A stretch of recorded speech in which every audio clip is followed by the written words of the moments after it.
So ito mga ka-works, meron tayong project ngayon. Problema ni customer, nalolobat. Daladala niya tong unit kanina kasakay sa van. Battery lang.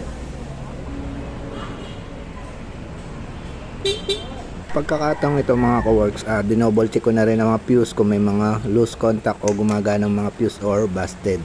So far naman mga ka-works, all in lahat gumagana ang mga fuse.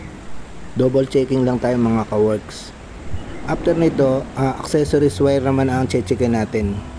Kung nakikita nyo mga ka-works sa panel board, checkin din natin ang mga battery voltage, accessories, lahat ng nasa menu, check natin para makita rin natin kung may mga gumagana o hindi. So far naman mga ka-work, gumagana naman lahat. Wala na tayo nakikitang problema.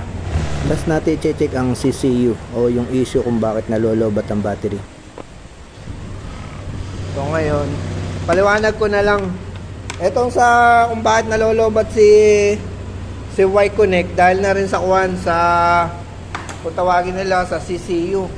Pero karamihan naman doon sa apps natin, kumare mag-logout kayo pero nangyayari kay si Sir, hindi naman siya gumagamit ng application ng Y-Connect. May problema talaga si CCU, kung tawagin na CCU to. Ito yon. Once na in-install niya to, nalolobat yung battery niya. Ang palatandaan kung paano malalaman kung defective to, umiinit kapag sinalpak. Kaya ang ginawa ko na lang, hindi ko na lang ikinabit. Hindi na lang natin kakabit para hindi magastusan at mabali si Sir. May problema na kasi itong CCU nila tinanggal ko na. 2 beses na siya nagpalit ng battery. Nagpa-recharge, sorry. 2 beses na nagpa-recharge, lobat pa rin. Kasi bihira naman niya nagagamit. Tsaka 1 year na rin tong motor niya. So nag-decide na rin si customer na palitan ng bago para hindi mabala. Ngayon, okay na yung charging niya, 4.2. Tapos tinanggal ko na yung kanyang CCU para hindi na siya malobat. Okay na ngayon, hindi na mabala. May pagkakataon namang hindi naman lahat may problema si Y-Connect.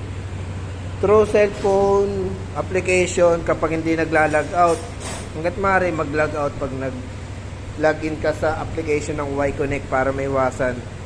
Pero kung bago naman ang unit mo at may problema kay CCU, pwede naman ito ipa-warranty o kaya tanggalin na lang para iwas lobat. Ito yung issue ni NMAX at Aerox ng Y-Connect. Laging nalolobat. Pero kahit ganun pa man, mabenta pa rin naman. At nagpakabit na rin si Sir ng ating logo. Kaya, Fernan Work.